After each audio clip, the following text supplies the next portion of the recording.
Hello everyone. आज की class में हम लोग पढ़ने वाले हैं डाइजेस्टिव सिस्टम यानी कि पाचन तंत्र के बारे में पढ़ेंगे। ठीक है, तो मैं बिल्कुल इजी वे में आपको समझाने वाली हूँ। तो स्टार्ट करते हैं क्लास को। देखिए क्या होता है, सबसे पहले हम खाना खाते हैं। ठीक है, खाने में हम लोग कुछ भी खा लिए, रोटी सब्जी दाल चावल खाना खाया। खाने को कहाँ डालते हैं हम लोग? ये होता है हमारा ओट, ये होते हैं हमारे लिप्स। ठीक है, ये होता है ओट। ओट को क्या बोलते हैं? माउथ बोलते हैं। ठीक है, जो ये ऊपर का पार्ट दिख रहा है ये होता है हमारा माउथ यानी कि इसको मुख बोलते हैं। लेकिन जब इस मुंह को हम बातें खाना खाने के लिए मुंह बांधने के बाद जो अंदर का पार्ट दिखता है, जहाँ पर क्या पाया जाता है? दांत पाया जाता है और जीभ पाई जाती है। उस खुले हुए भाग को क्या कहते हैं हम लोग? मुख गुहा कहते हैं यानी कि बकल कैविटी कहते हैं। क्या कहते हैं? बकल कैविटी कहते हैं। तो ध्यान में रखिएगा, जो ऊपर का पार्ट होता है, जो हमारा मुंह बंद रहता है, जो हमारे लिप्स ऊपर दिखते हैं, वो होता है हमारा माउथ। लेकिन माउथ खोलने के बाद जब हम खाना खाने के लिए मुंह बाते हैं तो जहाँ पर दांत होता है और जीभ पाई जाती है, उस जगह को हम लोग बोलते हैं मुख गुहा यानी कि बकल कैविटी कहते हैं। ठीक है, अब ये हो गया हमारा पार्ट। आपने खाना खाया, खाने को सबसे पहले मुंह में डालते हैं तो क्या करते हैं? उसको कूचते हैं अपने दांतों के द्वारा। सभी दांतों के कार्य अलग अलग होते हैं। ठीक है, अगर आपको इस चीज़ के बारे में जानना तो कमेंट बता दीजिएगा, मैं इससे वीडियो बना दूंगी। तो सभी दांतों के कार्य अलग अलग होते हैं। सबने दांतों का काम किया तो खाने को अच्छे से पीस देना। खाने को पीस दिया, अब खाना जो हो गया पिस गया। अब ये खाना जो होता है, हमने जो खाया है खाना, हमने हाथ धुला, खाने को बहुत सफाई से बनाया, लेकिन हमारे एनवायरनमेंट में जो बैक्टीरिया वगैरह होते हैं वो खाने में कहीं ना कहीं पहुंच जाते हैं। ठीक है, तो उनको मारने के लिए क्या होता है, हमारे मुंह में जो लार पाया जाता है उनमें दो तरह के एंजाइम पाए जाते हैं। ठीक है, कितने होते हैं? दो तरह के एंजाइम पाए जाते हैं। पहला एंजाइम जो होता है उसका नाम होता है टाइलिन। क्या होता है? एक होता है टाइलिन और दूसरा जो होता है वो होता है लाइसोजाइम। ये क्वेश्चन बहुत बनता है पेपर में कि लार में कितने एंजाइम पाए जाते हैं। तो लार में दो एंजाइम होते हैं, एक होता है टाइलिन और एक होता है लाइसोजाइम।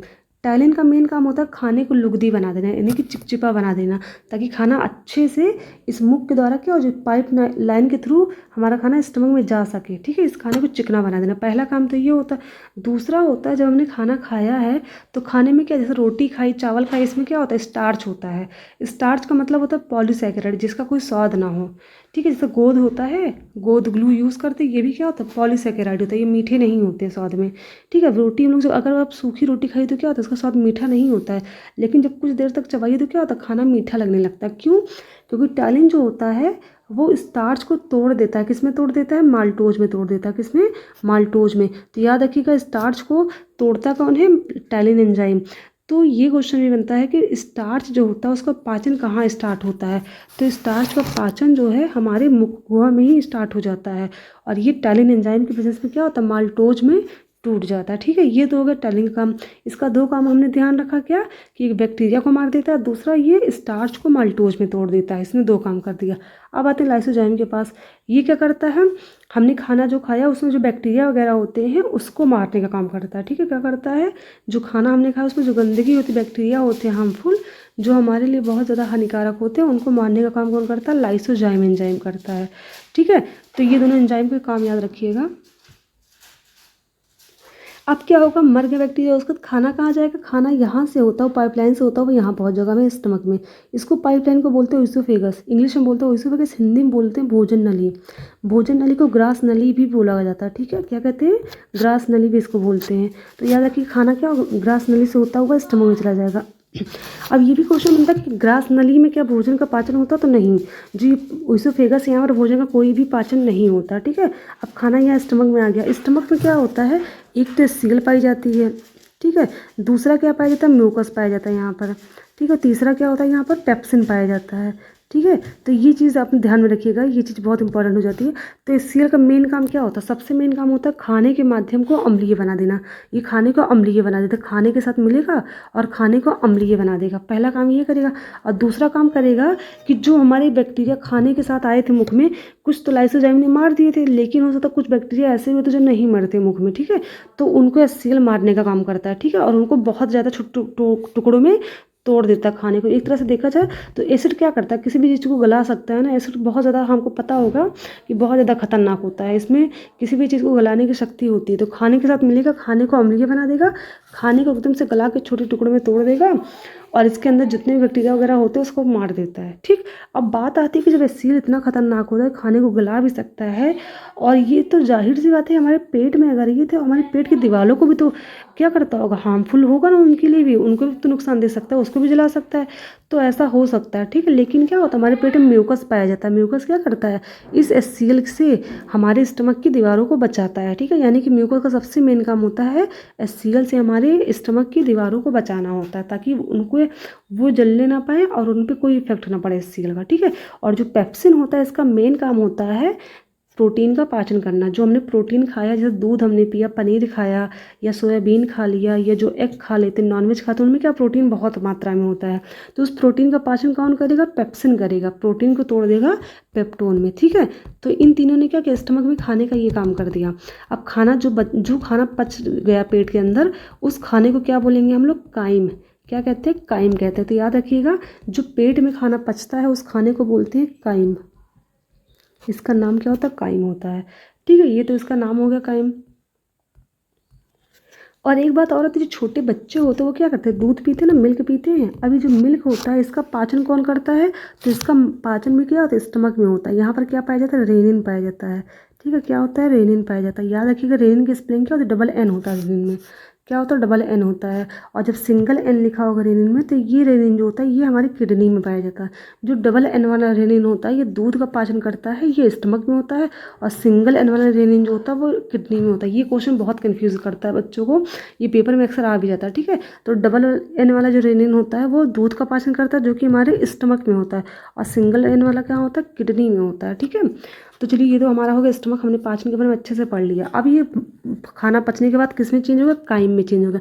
अब खाना कहाँ जाएगा, यहाँ से होता है ये देखो, ये नली में, ये जो आपको नली दिख रही मुड़ी हुई, इसको बोलते हैं स्मॉल इंटेस्टाइन। स्मॉल इंटेस्टाइन का मतलब होता है छोटी आंत। यहाँ से छोटी आंत स्टार्ट हो गई, यानी कि स्टमक के बाद सीधे किसका नंबर आ जाता है, छोटी आंत का आ जाता है। ठीक है, अब छोटी आंत जो होती है, इसके साइड में अगर हम लोग देखते हैं तो एक तरफ क्या होता है, ये होता है लीवर। हमारे राइट तरफ यानी कि हमारे दाएं तरफ क्या होता है, लीवर पाया जाता है। और जो हमारे बाएं तरफ होता है वहाँ क्या पाया जाता है, पैनक्रियाज। पैनक्रियाज को हिंदी में बोलते हैं अग्नाशय। क्या बोलते हैं, अग्नाशय बोलते हैं। और लीवर को क्या बोलते हैं, यकृत बोलते हैं। ये लीवर है हमारा। लीवर जो होता है ये आपको दिख रहा होगा, यहाँ पर एक छोटा सा हरे कलर का आपको पाउच दिख रहा होगा, इसको बोलते हैं गाल ब्लैडर, यानी कि पित्ताशय बोलते हैं। ठीक है, ये लीवर क्या करता है, पित्त रस का स्रावित करता है, यानी कि पित्त रस का स्राव कौन करता है, लीवर करता है। और ये स्टोर कहाँ होता है, गाल ब्लैडर में होता है। तो एक प्रश्न ये भी बनता है कि जो पित्त रस होता है उसका स्राव कौन करता है। तो लगता है कि पित्त रस का स्राव करेगा पित्ताशय, लेकिन ऐसा नहीं है। पित्त रस का स्राव कौन करता है, लीवर करता है।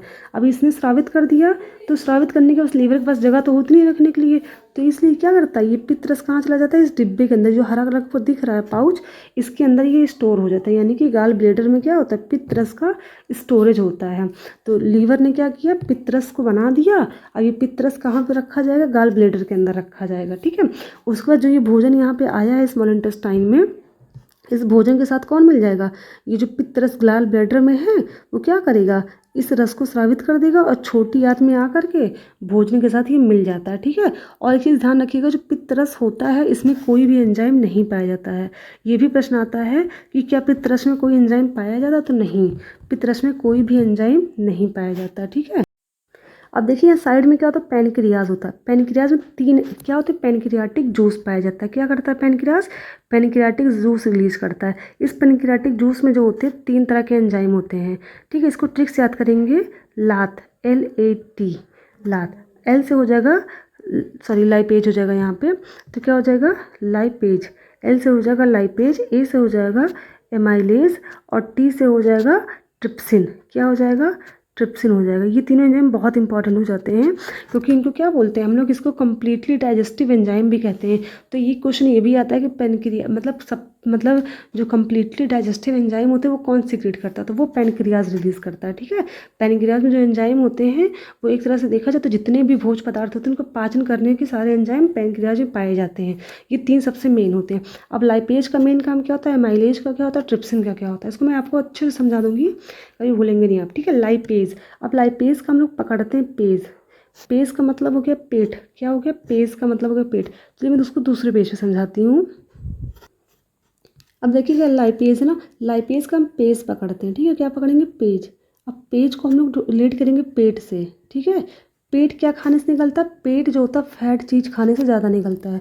जो लोग फैटी चीज़ बहुत खाते हैं उनका पेट बहुत निकलता है, ठीक है। तो याद रखिए कि जब भी आता है पेज, लाइपेज किसका पाचन करता है? तो याद रखिए पेज का मतलब हो गया पेट। और पेट कब निकलता है? जब हम लोग फैटी चीज़ बहुत खाते हैं। तो लाइपेज जो होता है वो फैट का पाचन करता है, यानी कि उसको फैटी एसिड में तोड़ देगा और ग्लिसरॉल में तोड़ देगा, ठीक है। मेन हमको ये नहीं देखना किस में तोड़ता है। सबसे मेन क्वेश्चन यही आता है कि फैट का पाचन हमारे पैनक्रियाज में कौन करता है? तो लाइपेज करता है। लाइपेज से हो जाएगा पेज, यानी कि पेट।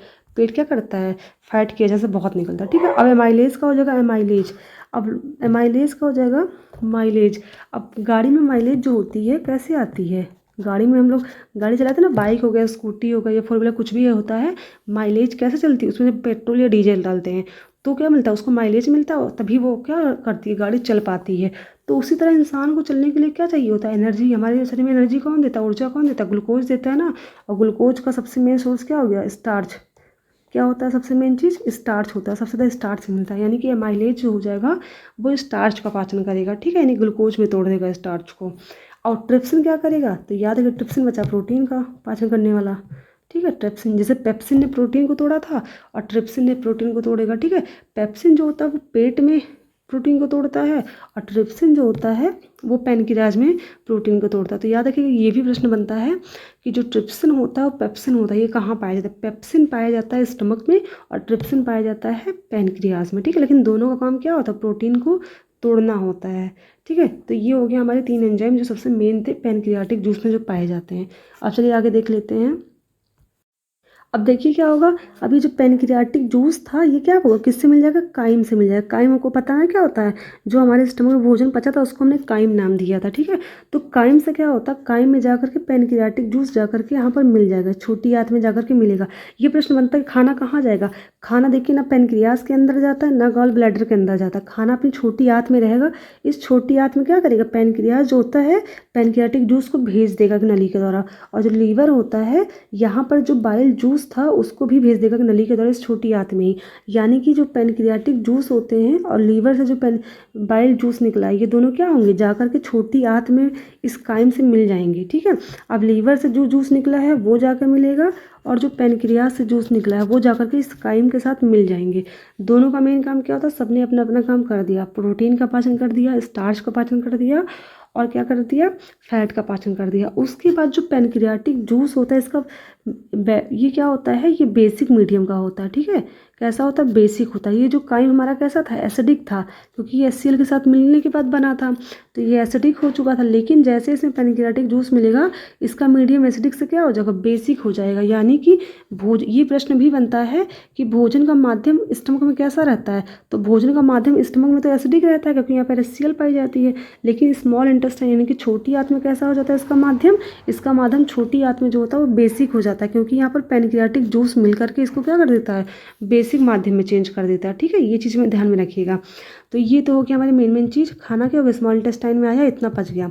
अब इतना होने के बाद जब स्मॉल इंटेस्टाइन में खाना क्या होगा? नीचे जाएगा थोड़ा। ये तो स्मॉल इंटेस्टाइन का ऊपरी भाग था जिसको ड्यूडेनम कहते हैं। क्या कहते हैं? ड्यूडेनम कहते हैं। इतना डीपली आपको पढ़ने की जरूरत नहीं है, ड्यूडेनम कहते हैं। उसका नीचे आएगा। नीचे क्या होता है? इलियम वाला पार्ट होता है। इस इलियम वाले पार्ट में क्या होता है? इंटेस्टाइनल जूस सीक्रेट होता है।